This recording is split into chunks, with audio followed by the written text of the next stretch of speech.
বিসমিল্লাহির রহমানির রহিম।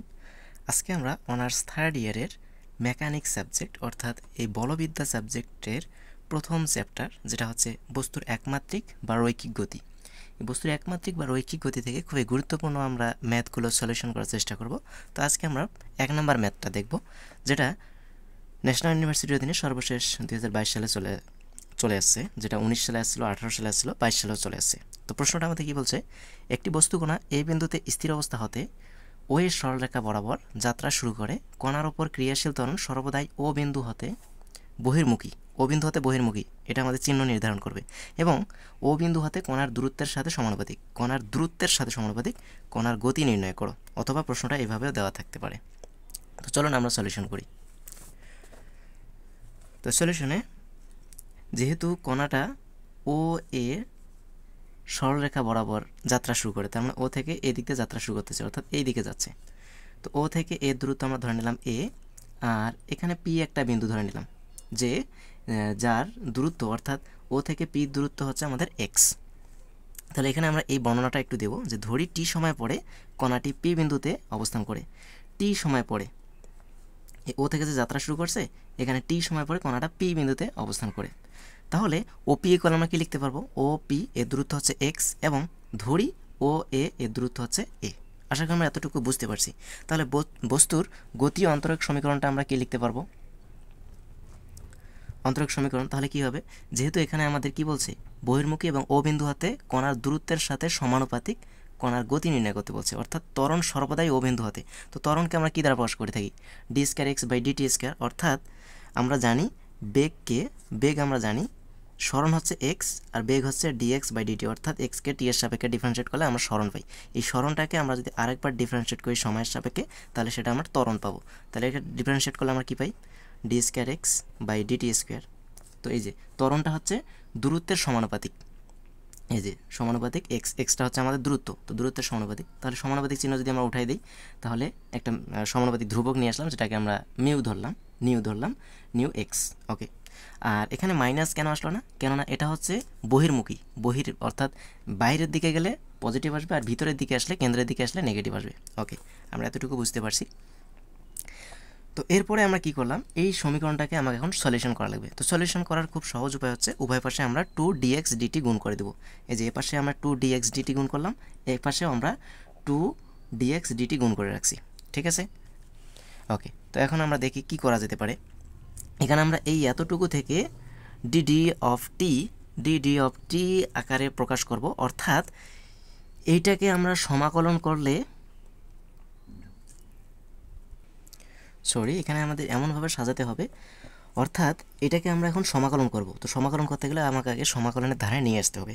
তো dd of t dx by dt, অর্থাৎ এই যে dx বাই dt যে আছে তার উপর হোল স্কয়ার আছে, এটাকে ডিফারেন্সিয়েট করলে কিন্তু এটাই আসবে। এই যে পাওয়ারটার সামনে আসবে, পাওয়ার থেকে 1 কমবে, অর্থাৎ এই 2 এর থেকে 1 কমলে তাহলে ওই একই হচ্ছে, অর্থাৎ dx বাই dt হচ্ছে।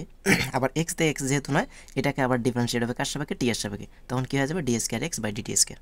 ওকে, সেমভাবে এখানেও আমরা কাজ করলাম, dd of t এক্স স্কয়ারকে যদি আমরা ডিফারেন্সিয়েট করি, তাহলে কী পাবো, পাওয়ারটা সামনে আসবে, যে 2 সামনে, আর পাওয়ার থেকে 1 কমবে, অর্থাৎ এই যে এক্স হবে, আর এক্সতে যেহেতু এক্স, অর্থাৎ এক্সকে আবার টি এর সাপেক্ষে অন্তরীকরণ করলে ডিএক্স বাই ডিটি।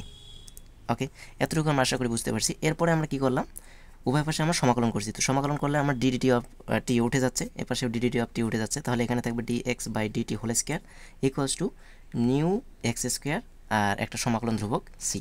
এটাকে আমরা সুবিধার্থে সমীকরণ 1 দিয়ে রাখলাম।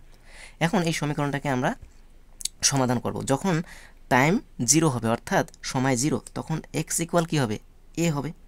সময় যখন 0 হবে, তখন তো আর ওই আমাদের এক্স দূরত্ব, অর্থাৎ দূরত্বটা তখন কী হবে, দূরত্ব এই আদি বিন্দু, অর্থাৎ ও থেকে এ পর্যন্ত দূরত্বটাই হবে আমাদের।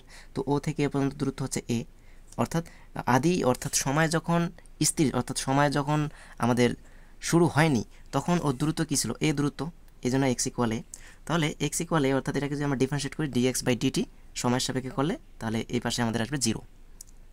ওকে, সমীকরণ 1-এ আমরা এই মানগুলো যদি আমরা অ্যাপ্লাই করি, টি ইকুয়াল 0 আর ডিএক্স বাই ডিটি ইকুয়াল 0 যদি আমরা অ্যাপ্লাই করি, তাহলে এখানে আমরা কী পাবো, এই যে ডিএক্স বাই ডিটি, এটার মান যেহেতু 0, 0-এর উপর স্কয়ার করলে 0, নিউ এক্সের পরিবর্তে আমাদের এ আসবে, তার মানে new a square plus c. তার মানে এখান থেকে আমরা পাচ্ছি c equals to minus new a square. তো সি এর মান আমরা সমীকরণ 1-এ বসাবো। ওকে, সি এর মান সমীকরণ 1-এ বসাই। তো বসাইলাম, সমীকরণ 1-এর বাম পাশে ছিল আমাদের dx by DT whole square equals to new x square plus c ছিল। তো প্লাস সি এর পরিবর্তে আমাদের সি এর মান হচ্ছে মাইনাস নিউ এক্স এ স্কোয়ার। তো মাইনাস নিউ এ স্কোয়ার। ওকে, তো এখানে আমি বাম পাশে ঠিক রাখলাম, এখানে নিউ দুইজনের কাছে আছে, নিউ আমি কমন নিলাম, তাহলে x square minus a square. ওকে, তো এরপরে আমি কী করলাম, এই যে স্কোয়ারটা অর্থাৎ ডিএক্স বাই ডিটি তার উপর স্কোয়ার ছিল, এই স্কোয়ারটা আমি পাশে আনি রুট করে দিলাম।